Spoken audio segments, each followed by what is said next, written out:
everyone, to another episode of the Ripple Intent podcast. I'm here with my co-host, John Grant. This is Kyle McCruskey, and today we have a very special guest joining us for our conversation.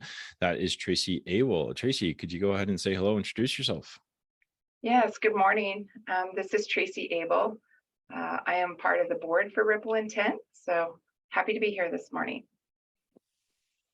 And Tracey's been involved with us for a very long time. I think going back to one of the very first symposiums we had in Denver, she was an integral part in making that happen and has been a huge supporter of what we do. And we have learned so much from Tracey over the years, and her approach to work, to life, to volunteer work, to Ripple Intent has just been an amazing journey. So I'm really glad that you're here. And John, say hello. Hello again, listeners. We love having you here and exploring how we can change the way we work together. Awesome. I want to jump in our conversation right away because I really enjoy where Tracey goes with this. It wasn't too long ago you brought a topic to our breakfast clubs, and it was one that was kind of surprising, but also just amazing. And what you did with it at your work, I think everyone needs to hear, and that was around dreams. So can you give us an insight as to what it was? And yeah, I'm going to stop talking because this is your topic. This is all you. Yeah, so I asked our team whenever we were getting ready to set up our goals, our 5-year goals, our 10-year goals, 15-year goals, that I wanted to know more about not just their work goals, but what were their dreams and aspirations. I wanted to help them figure out how to make some of those come true. We hear people say goals like, I want to live in France, or I want to do certain things, but do we really? So I pushed them as a team to say, I think most of you know that my dream would be to be in the Caribbean for January till April. And how do I make that happen? And so really walking through with them, sharing those deep things that we sometimes hide within us and we don't share with people because we may not even believe that it's possible. So we just consider it a dream, but how do you turn those dreams into portions of reality for yourself? And then question yourself. So, I gave them a list of questions like, where does this rate in my priorities? How long would it be? Could I leave my family that's here, my granddaughter, my son, to really go do that every year? Or if I stayed there for 3 years to get some kind of business going or anything like that. So really, which island would I live on? Do I buy property? Do I go and rent a space for 4 months? How can I possibly afford a second home? Who do I ask? So I ran through all of these scenarios with myself. And then you start to really dive into some of those questions around your dreams, and you can start answering some of them for yourself. Or is it really that I miss the time? When I go on my back porch in the summer, am I taking advantage of that? Or am I just creating busy work for myself all the time? So wait a minute, you got to back up a second here because sure. I'm just trying to picture. So you asked your team, right, that you manage to go through and do some pre-work, answer questions about what their dreams are and what they entail, some of the logistics and specifics behind that, and then have them talk to you. I'm just trying to visualize this in where I've worked in the past, and I can imagine some pretty amazing, like not amazing, more crazy reactions. Like, what the heck are you asking me to do? This isn't a work thing. How did that go? Yeah, so over time you're developing a relationship with your employees to say, you don't have to share that with me. I just want you to explore it, because maybe you have a dream of teaching here at CSU. How can I help you to get to that dream? Maybe you want to work in, somebody wants to try Hawaii. Let me figure out how I can get you a sabbatical to see if it's possible, especially when we were in COVID. Bring it to me. I'll try to help you with that. And so I did not press them to share that dream. I gave them the opportunity to come back to me, and several did. And several, said, I've never even thought in that manner of what I could do or what I could go after and achieve. And it's so cool to get pictures of them. Hey, here's something that I followed to get to meet one of my dreams, you know? So I think we tell ourselves never, oh, that's never going to happen. Well, it's not, because if you don't believe it, it's never going to happen. That's true. So just getting people to really think that through, just as an exercise, right? I'm not going to set your goals for your job on that, but it may change the trajectory of what you want to do over the next 5, 10, 15 years. So Tracey, this is blowing my mind. So in the work setting, right, we often talk about performance goals. Let's set goals. So it sounds to me like the potential of some of those dreams, which are way bigger, that it may be contrary to a work goal, to actually, long-term employment with your organization, right? So like, how did you overcome that hurdle in terms of perception with your different employees? Well, I think you guys know I care about people a lot. So if I have someone here who's performing and happy and thinking about their future, even if it means you're leaving me to go somewhere, I would rather have 2 years of great performance than 5 years of hating every day at your job and not performing, right? So when you invest in people, no matter how you invest in them, they're going to perform better. I mean, a job, any job is a path to the next job, the retirement, the dream, whatever it is. So how can I invest in you now so that performance for you, for your family, for your job, whatever it is you're doing, that you're finding some joy in it along the way, and you want to stay vested where you're at. I mean, I would think that performance would show that when we're investing in people, that people stay longer. I totally see the contradiction though, John, right? Where your dreams, your goals may be to leave the organization that you're working for. And that can be stressful for a team member to have that conversation with the manager to say, my long-term vision, my long-term dream, what I really want to do is not be here. Right. That is I not had what that conversation. Yeah. Did you? Yeah, we had that conversation. They felt like that they had bigger things to do. And, also looking to get into that bracket where they could retire earlier.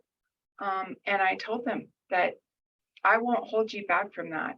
Where we are today, I'm still going to promote you where you're at. That goal changes, but I'm not going to hold you from that. I'm going to help you achieve that. Whatever that goal is, I guess I can't take that as a threat, right? That's not a threat to me. It's how do I help you so that you'll achieve over the next year, 2 years, 3 years, till you make that leap. And when you make that leap, that I'm not keeping a person from their best for the whatever organization they're in.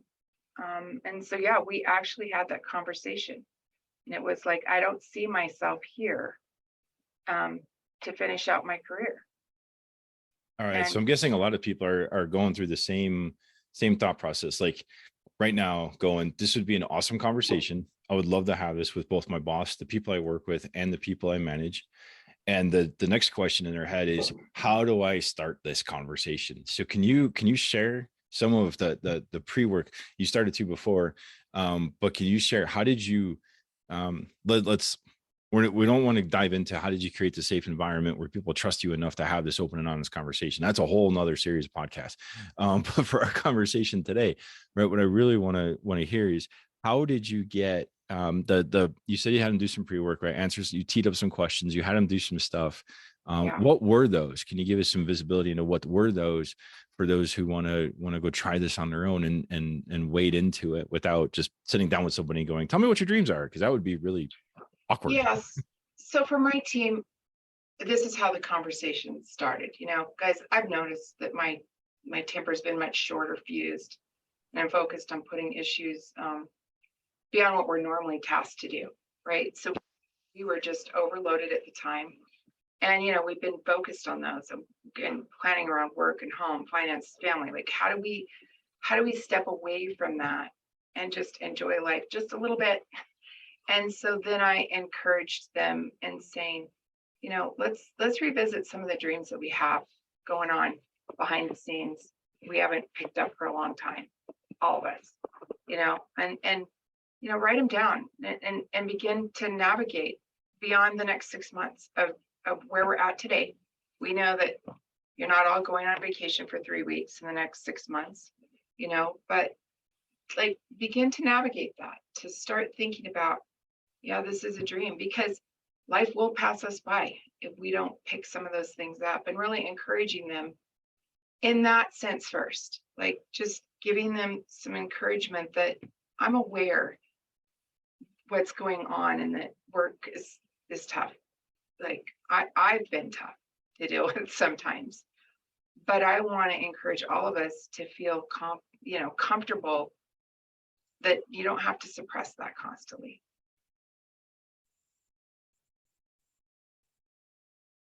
So what did you hear? I'm curious to know about some of the dreams that people were willing to share with you.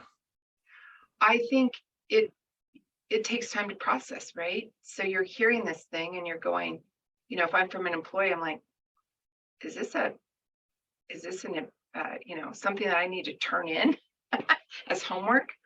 And it wasn't. I just told them, when the opportunity presents itself, it's seriously something that I'm truly here to listen and want to help you to get there. If it's something that you feel comfortable in sharing. Couples didn't feel comfortable in sharing, and that's fine. Others, that's how they live their life. They live their life following, what's on their heart and following that dream. So Tracey, were these is this a group conversation? Were you able to get everyone to share there, or were these one-on-ones? It's more of I just followed it up with an email to truly ask all those questions that I talked to you guys about, to give them the opportunity to think through, and write down, what are my dreams? How would I ask myself those questions? What would they be? To give them that opportunity, and then followed up with them, not pressing, that it was opening up the opportunity.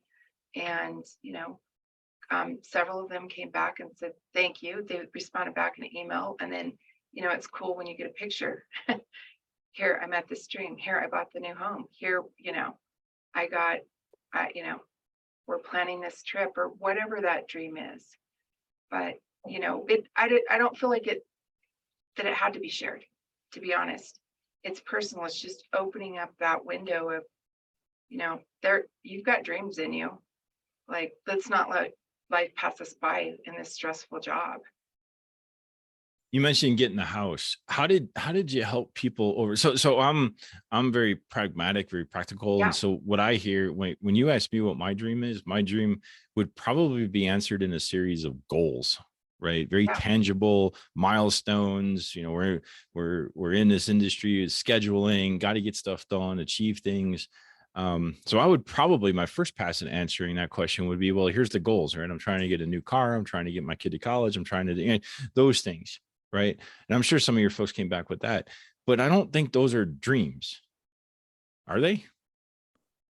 Well, I think it depends. If it seems so out of reach that, it's kind of a dream, if you don't think that you can achieve that, that's how I see it as a dream, compared to something that, when I retire, right, I'm going to do 1, 2, 3, 4.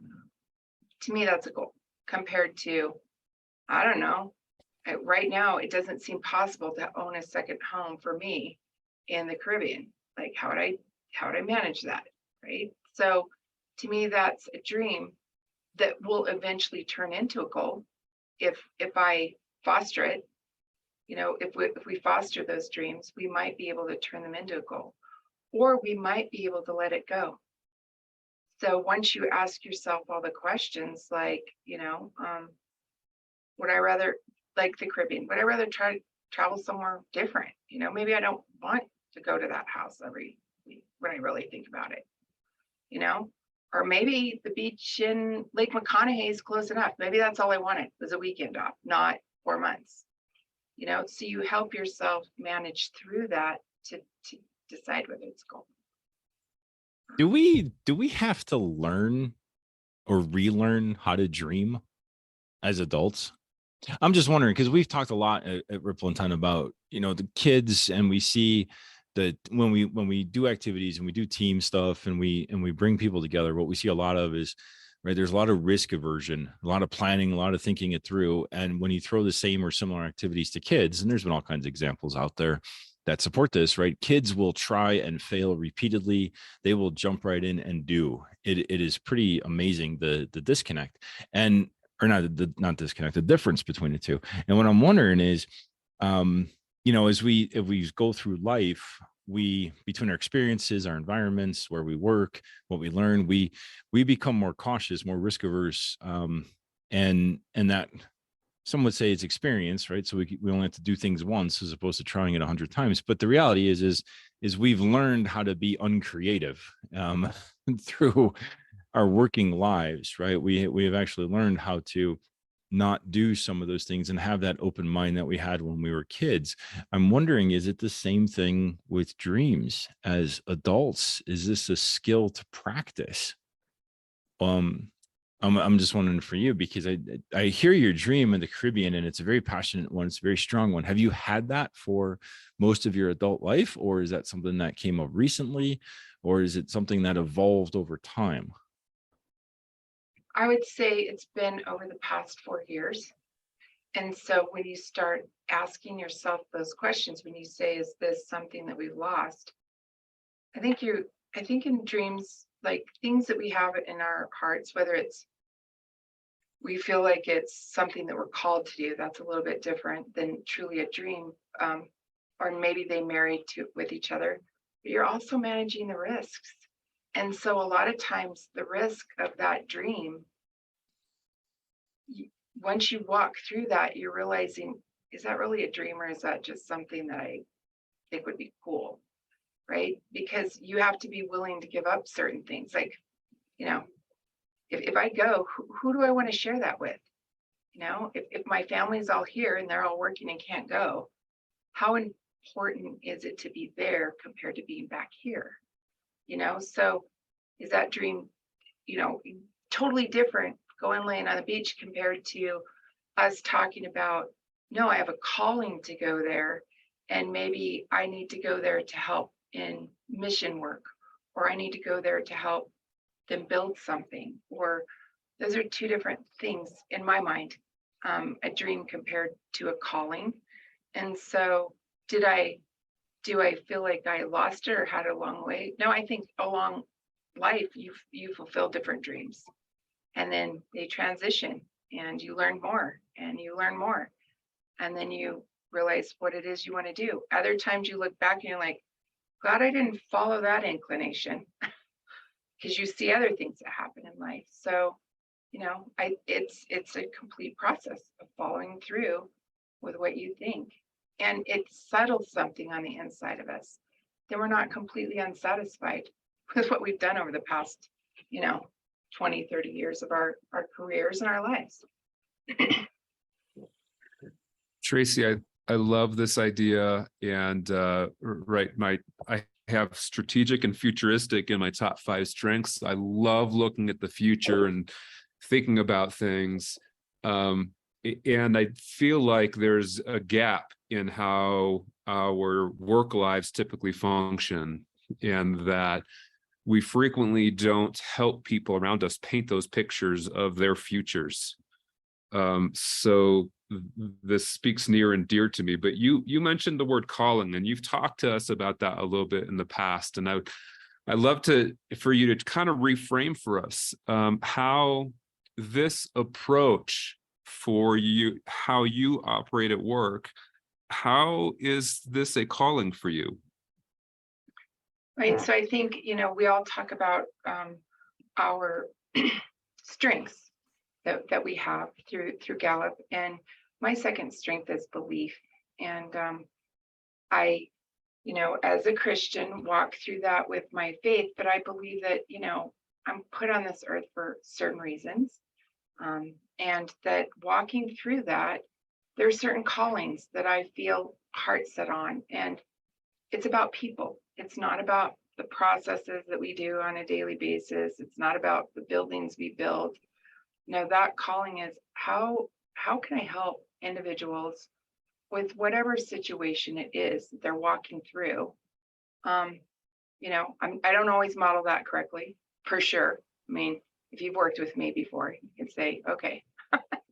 But it's truly thinking through how can I help them with what I'm experiencing, so that we don't look back on our lives and go, I wish I would have, or I could have, or all of those things. So it's really walking that out and just going, okay, what I see that this individual has the potential for themselves.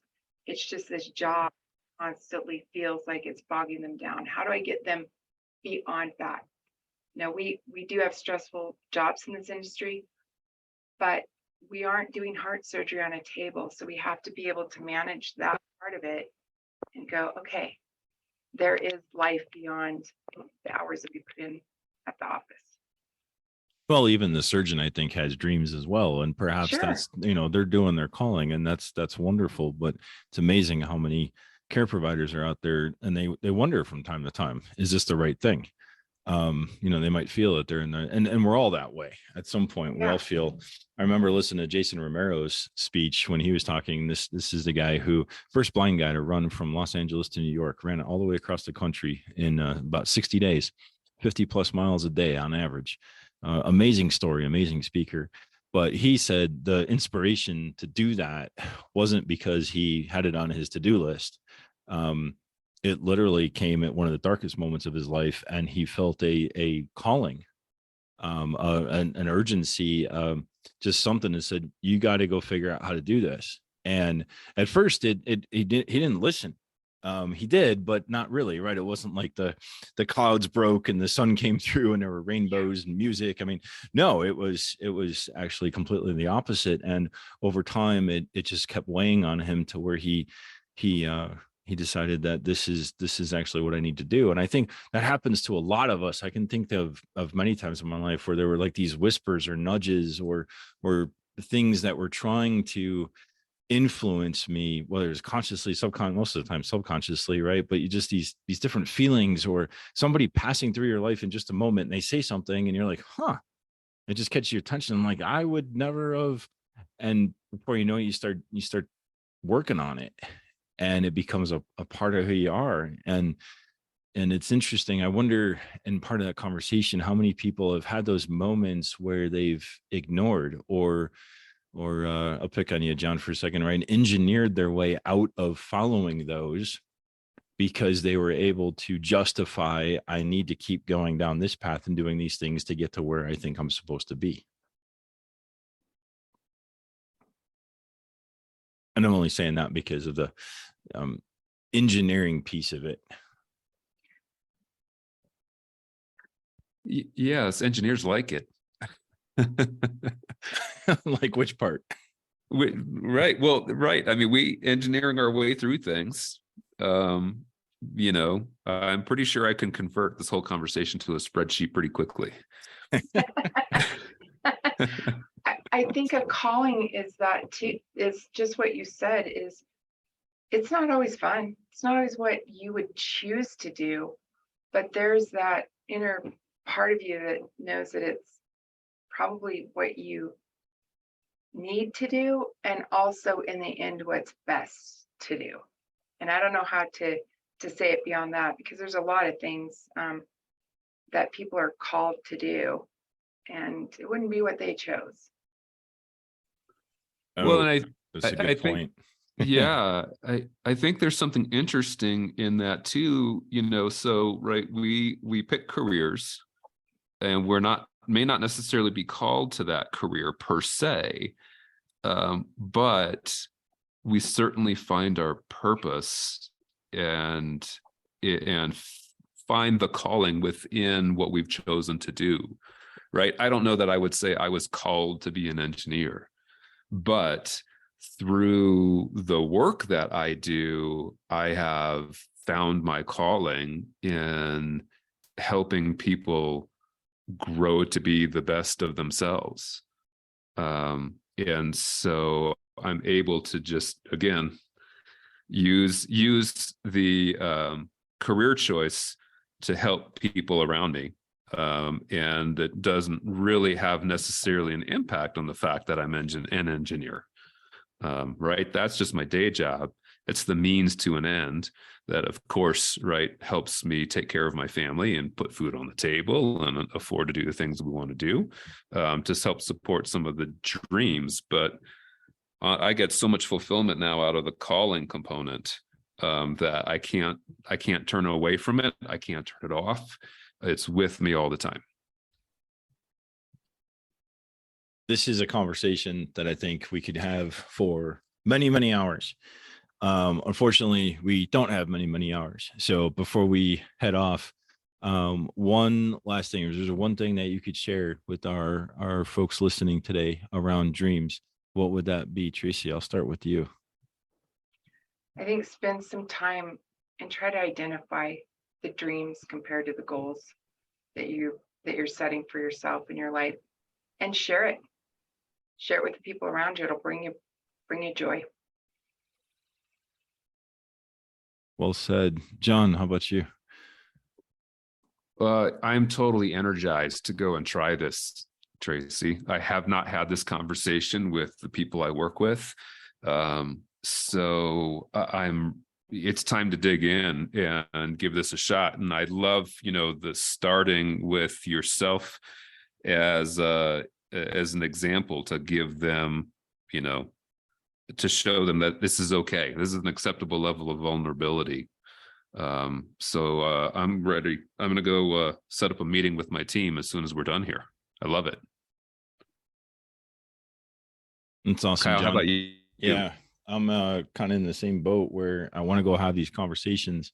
I want to remind folks, though, be aware of the environment that you have. Remember, if you were to just kind of blindside somebody, or somebody blindsided you at work and said, "Hey, we're going to talk about dreams today," it may be a little jilted and a little awkward from the get-go. So take some of the takeaways that Tracey shared earlier about how to get people thinking about that, right? And it may just be posed a question and let them share when they're ready.